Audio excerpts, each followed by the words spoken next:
and welcome to the Shakedown. My name is Ryan Forbes, aka Rainforest, and I am here with Malone, who is here today to join us to talk about. To say the least. To say what? To say the least, who is here today. Who is here today, yes. Who's here today, and today we're going to talk about life before PREA.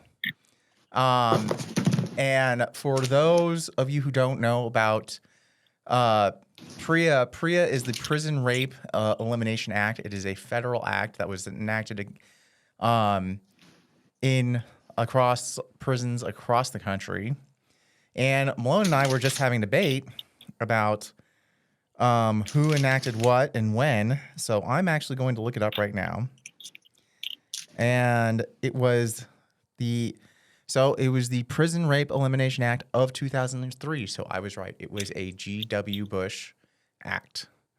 And it was a United States. What year did it? Wait a minute. What year did you say it was? 2003? 2003. And when did you say you That's saw? When it was enacted. That was when it was enacted. So when did you see the first PREA posters put up in?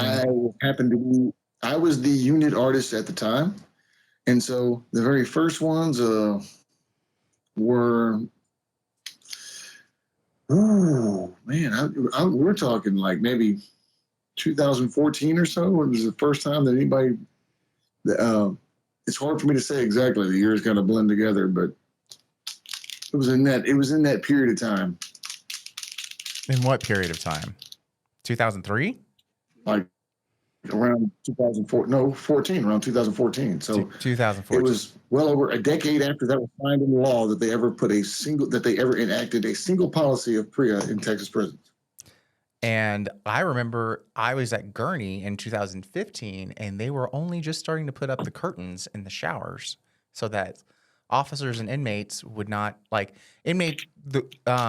those of you who don't know about Gurney, the way it was set up in Gurney is that the showers there were no doors or curtains or anything on the shower, so that when you took a shower, people could just look in and just watch you shower. You were just showering in front of everyone. And not only that, the TVs were right above the showers. So people were like, all they had to do was glance down from the TV and see you buck naked. Or the toilets in the same type of arrangement? Yes, they were. They were in the same type of arrangement. But there was a wall that was kind of blocking the toilets. So it wasn't as easy to look into the toilets. But they were, still people could. It wasn't that hard to look into the toilets and to see who was in there and to see it set up. And Gurney wasn't the only unit that was set up that way. Pretty much any transfer facility was set up that way so that people could look into the showers. Most of those units of that era were the type of like Gurney. They were all set up like that, where the toilets were the toilets and the showers were put where the televisions were, and I have to believe that was on purpose. Yeah, I feel that way too. It wasn't ever changed. Still hasn't been changed. All they did was they put a wall up, or some places had the wall, some places didn't have a wall, some places the toilets were wide open. If you had to do your business, you were going to have to do it with an audience. Right. Yeah, some places built like temporary walls, like used PVC pipe and with a curtain wrapped around it, and they use that as the walls for the toilets. I have seen that. And then they just use like plastic curtains that were like jankily held up, like someone like drilled a screw onto either side of the showers, and then a curtain was held across the screws, and you'd have to unpin one side to get in and out of the shower. I am interested to know though. What else you're seeing there? Is there any kind of reasoning that was given behind the Prison Rape Elimination Act or anything? Is there? Any reasoning? Well, um, the purpose of the act is to provide the analysis of the incidents and effects of prison rape in federal, state, and local institutions, and to provide information, resources, recommendations, and funding to protect individuals from prison rape. Yeah, and that is the main purpose. That's the official. That's the official.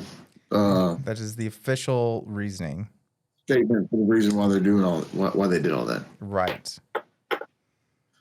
That is. Did you ever hear like inmates sitting around complaining about all this PREA stuff? Complaining that they felt like it was inconvenient. Oh, I don't care if they see me naked, that type of thing. We had an episode with Dave, and he actually talked about how sometimes it made it like it was. People talk about how the good old days before PREA, and how it made things easier before PREA. And how with all these inmates snitching on each other and stuff like that. So yes, I heard that quite a bit for sure. I always thought that was interesting. And the thing that I thought was the most fascinating aspect of PREA, whenever TDC actually finally started taking it seriously, is that they couldn't just command you to get naked at a moment's notice anymore. I mean, prior to PREA, one of the things I always thought was one of the most dehumanizing and just unbelievable aspects of prison life was how you're constantly walking. I mean, you walk down the hallways. There's butt naked men walking up and down the hallways constantly in in full view of everyone. You're constantly being told, get out of them. That was just a common thing. Hey, stop what you're doing right now. Take off your clothes. Make you do a little dance, spin around so they can see a 360 view of your naked body and all that while you're. And it was all the time. I mean, you could several times a day have to. Go through that, and it just was had become such a part of the daily routine. I don't think anybody ever thought about it. And so whenever they changed it, people actually complained because they're so used to life like that in there that they complained about having their own humanity respected again. Yeah, it is really weird to hear what people complained about. Like I found it weird too that people would complain about how we mentioned in the last episode that we did, we talked about mentioned the Hurricane Harvey evacuation. Right. And that we were gone, the Jewish community was gone for 6 months before it came back to the Stringfellow unit, which was its home unit where they had the kosher kitchen and so forth. The reason why we were gone for 6 months is not because the unit was underwater for 6 months. The unit was only underwater for 3 weeks. We could have gone back in 3 weeks. But because they shipped us to the PAC unit, which was currently under a lawsuit for air conditioning, was under the air conditioning lawsuit. So then everybody that was on the unit then fell under the air conditioning ruling that if you had any kind of heat restriction whatsoever on your medical situation, well, then they had to house you in a unit that had air conditioning. Now, you would think, living in Southeast Texas without air conditioning, as torturous as that is, that any inmate that would then get from that point forward be housed in air conditioning would rejoice at the idea that they're getting air conditioning. And instead, it was the exact opposite. I can't say it was the majority, but it certainly was the vocal majority that were the majority of people that you heard complaining about it were, and most of them didn't even. I mean, they didn't care about the air conditioning, and they weren't so concerned about getting it back to the other unit. They had some kind of peripheral concern, like, oh, I don't want someone else packing my craft shop stuff, so I need to get back over there. So I'm going to jump on this air conditioning thing and tell them I don't want air conditioning. So you had people signing petitions saying they didn't want air conditioning. Please send me back to my old unit where they could burn me up in an oven And I got in quite a bit of trouble with the guys because I refused to sign it. They said that they had to have a complete a unanimous, not one person could not sign it type of thing, and then the rest of them go. So they were all mad at me because I'm like, man, I'm not signing over my right to air conditioning. If they're going to air condition me, then I'm going to keep it.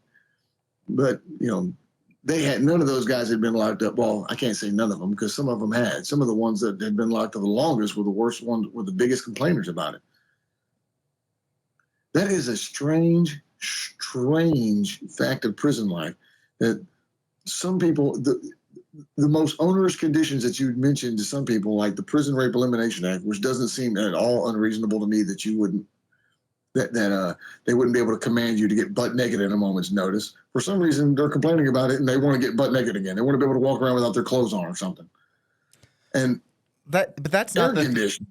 That wasn't the thing Air that got them though. Huh? But the buck naked part was never the thing that got brought up though. Was with PREA, not that I ever heard people complain about. There would be like an inconvenience issue, like, oh, I want to do this and get done with it type of thing. So let's just go ahead and everybody get their clothes. Oh no, well we can't all go ahead and get our clothes off in the hallway anymore, and then somebody else is going to complain about that because maybe it inconvenienced them or something. I mean, you're right. There was an extenuating circumstance to most of it, but still, I just find it difficult to believe that anybody would complain about that. Well, but yet they did. Yeah, there was a thing. So, like one part is that it didn't stop. I remember like I said, at Gurney, there was this guy who it was an officer who had been off for a while, and then he came back. And the first thing he did was he started randomly stripping inmates on the way to breakfast. Actually, on the way back, on the way to and on the way back from breakfast. I mean, and like I watched it, I'm like, who are you? And like, it seemed, not only did it seem like offensive, it seemed like straight up sexual harassment. Is like, he's like, oh, I want to see you naked. Oh, I want to see you naked. It was seemed very predatory. That's still, there's still been. You're right. It did not altogether stop anywhere. I mean, there's isolated incidences after that where somebody didn't take it seriously and had to be put in their place. Yeah. But as with any law or right or anything, the only way you're going to get it in people to take it seriously is by filing official, fighting for it, basically. Right. And I get that. The thing that I always heard inmates dealing with rank on the unit. I mean, do you remember the whole case that happened on the Stringfellow unit long before you got there with the major, where the inmate goes into the office and tells the major, "I'm being raped. Your guard is pulling me out at night and raping me. I have the proof right here. I've got a pair of dirty underwear with this guy's DNA in it." And the woman major at the time just told him to get out of her office and just blew it off like it was completely nothing. And then later on, of course, he smuggled those dirty underwear off the unit, and it turns out that he wasn't lying, that the officers the physical evidence was certainly on the underwear, and the guy ended up getting fired, and she ended up getting fired. It wasn't until it got brought to light, but while it was on the unit, they weren't going to do anything about it. If this guy hadn't have broke the law by smuggling a pair of underwear off the unit somehow, he would have never gotten any attention at all. He would have still been getting raped. No, that's happened a bunch of different times. Yeah. Those reporters, I've said it before, reporters are notorious for I don't know if they bring them in, but they definitely encourage inmates to use cell phones, which inmates getting caught with a cell phone is a free world charge. But at the same time, if the inmates didn't use the cell phone, they wouldn't have the stories that the reporters could post saying look at the conditions of the food, look at the conditions of this, look at the conditions of that, because the reporters can't get photos inside of prisons unless it's from an inmate. Get access to that. Right. So They don't allow media onto prison units, and they don't give you and even the units that do have cameras, like the Ramsey unit, they don't give access to those, to the media, which I think is ridiculous. I think that should be a part of like the Freedom of Information Act. right, and then I'm pretty sure like the ACA, the one that the board that's supposed to there. So there's Texas state prisons, and there's the ACA, which is the board that's supposed to like rate and guide the conditions of Texas state prisons. I'm pretty sure is run by the state of Texas. So it's yeah. The ACA is run by the state of Texas. I Pr- think, if I remember correctly, when I was the unit artist, and we suddenly one morning woke up and got the order, we're about to have to start putting these PREA signs everywhere, and this major had gone out and gotten us a couple of spray cans of bright orange paint, and had a pre-made stencil that he got from somewhere for that PREA, that the crazy kind of upbeat lettering that they had for all those PREA signs everywhere. Do you remember that? I remember. Yeah, I don't know about upbeat, but I do remember all those. You can see PREA everywhere. You ought to see if you can find an example of that sign somewhere, because they use that same kind of lettering to show the people whenever we're talking about this, so they know what I'm talking about. But he had a pre-made stencil, and he showed up, and all of a sudden we had to put these things everywhere. And he had lots of other signs that he had ideas, all of them regarding PREA. And it had something to do with ACA, because that major hit the unit, and they gave him, it was his charge to get this unit into compliance with ACA. And it was badly out of compliance. And so there was a whole lot of work that needed to be done. And as they always do, first thing that they do is just like anybody is trying to trick you into buying a house, they just throw a coat of paint over it. So we did the majority of the work fell on the backs of the unit artists / paint crew. Yeah, well, that was the biggest thing for ACA. Like I remember, at Stringfellow, one of the last ACA things. Actually, when I was at Dalhart, I remember the office manager for maintenance who I worked for. I had heard the main thing that got her job was that she could get paint. Like she was able to finagle the finances and get paint from all these other units, which is really important when it comes to ACA, because there'd be all these ACA times that ACA would come to the unit. And whenever the units knew that ACA was coming, they'd basically repaint the entire unit. And for Stringfellow, that's exactly what the first thing they do. Yeah, and which was for Stringfellow was extremely important. They straight up told us. They said, you remember how when you hit the front door, on the floor is that giant state seal?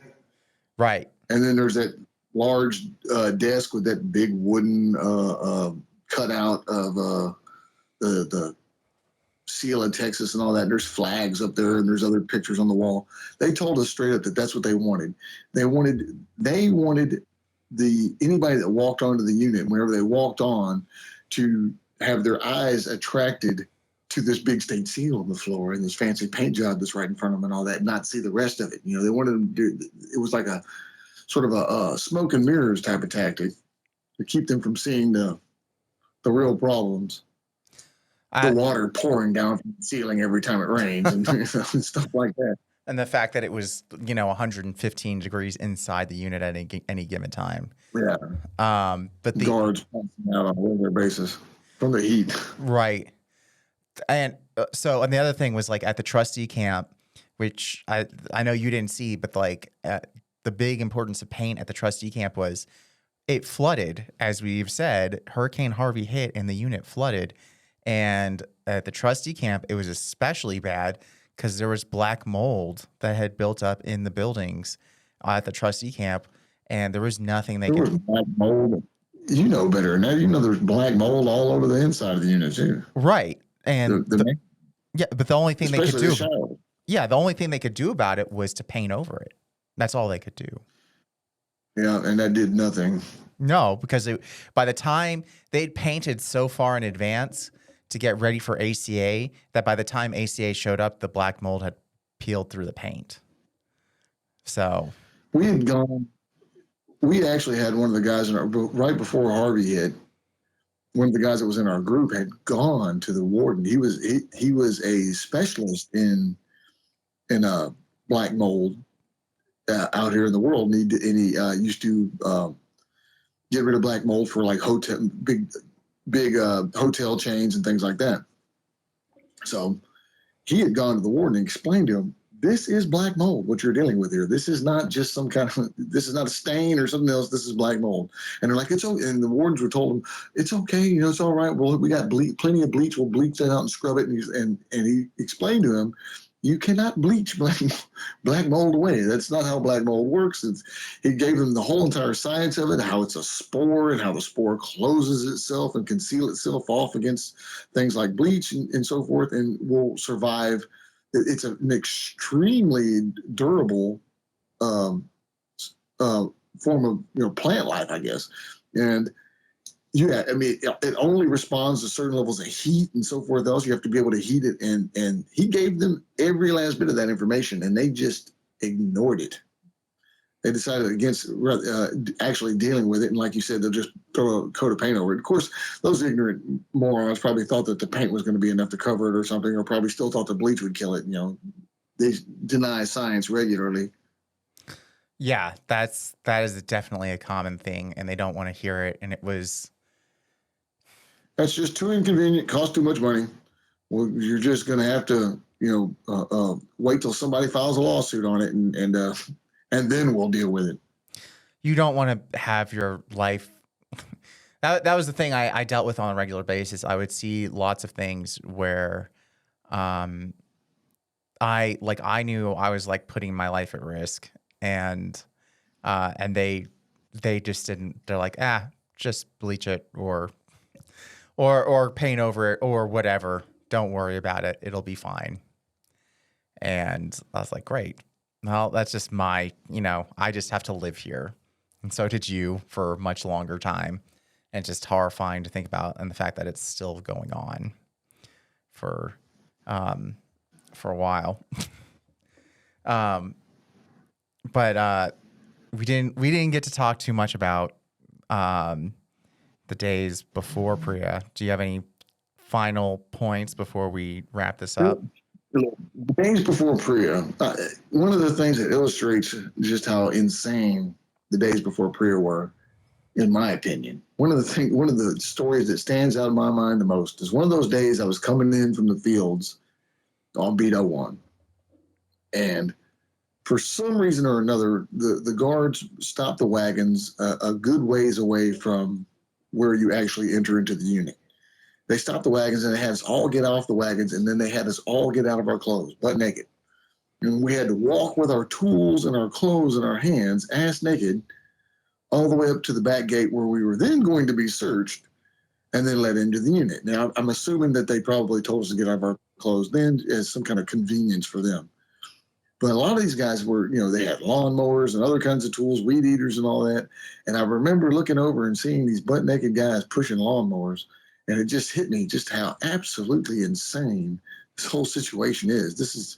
We are standing outside with all these guards around us on towers and everything else with guns over us. And we're walking butt naked with lawnmowers, pushing lawnmowers to get to the back dock. I can remember there was a case of a guy it was a DNA exoneration. This man had done over a decade in prison, probably like something like, I think it was around 11 years or so in prison before he was exonerated by DNA. He was let out of prison. Well, whenever he got out of prison, it wasn't very long after he got out of prison that he lived out here in the Houston area. Quan X was involved in his case because he was, trying to help this guy out. He was he was caught in a department store masturbating in public in this department store. He's like hiding behind a rack or something, masturbating, looking at some fully clothed woman off in the distance. this the old way of before PREA sort of rewarded these weirdos that it created this culture of like masturbating in public and all this other stuff because people's nakedness wasn't guarded, so people had no problem with just whipping it out. Riots have happened in TDC because of inmates, this public masturbation thing that inmates had in their head. And it was, I mean, when I say it's a culture, I mean, it's literally this, it was this thing that was so prevalent that it was for the majority of the time that I was in prison. I mean, it was, there was only no guard, the guards couldn't stop it no matter. Now, the disciplinary cases or nothing, was just so over everywhere. And so eventually, you know, other inmates, I mean, we had to people had to band together to physically fight, to force people to stop masturbating around you, which is a sickness. But it was brought on by this sort of this culture that made the pre-PREA mindset that made that type of thing all right. I felt really sorry for that guy. I remember when I heard that case, because I thought, man, that dude his brain has been warped by what happened to him in prison. That's the only reason he was doing that. And, you know, he wasn't in his right mind. His decade or more in prison had warped his thinking and the way he viewed sexuality altogether. And that's ultimately in my mind what the real benefit of finally adhering to the PREA rules and laws is that it has certainly blunted and probably will eventually wipe out that extremely deviant sexual thinking that was going on before that. Well, on that note, we're going to wrap it up. If anyone has any comments or questions, please let us know, and we love hearing from you. And we look forward to talking to you soon. Thank you. What a pleasant episode this has been, Rainforest. I'm sure everyone is going to just want to go out and get themselves an ice cream or something after this. Absolutely. And enjoy a pleasant day in the park or something. We hope you do. All right, bye. The Shakedown was produced at Longmont Public Media. And our theme song, Shakedown, was brought to you by Envato Elements. If you want any Shakedown merchandise, or you want to support the show, you can go to waywordpress.com. That's WAYWORD press.com.